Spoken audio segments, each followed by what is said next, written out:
Les voy a presentar a mi amigo, el tiranosaurio Rex. Hola a todos. ¿Cómo están? Mi nombre es el tiranosaurio Rex, el rey de los tiranos. El día de hoy, aunque ustedes no lo crean, vamos a presentar el carnaval de los animales. Y nos vamos a comer a los animales. No nos vamos a comer a los animales. Los vamos a presentar. Bueno, pero luego nos podemos comer alguno.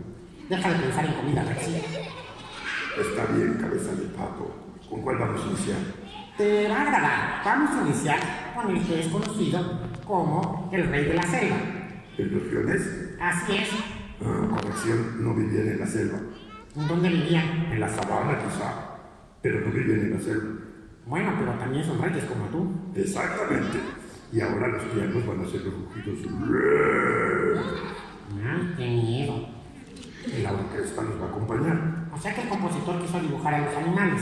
Exactamente. ¿Los quieres escuchar? Venga la marcha real de los viernes.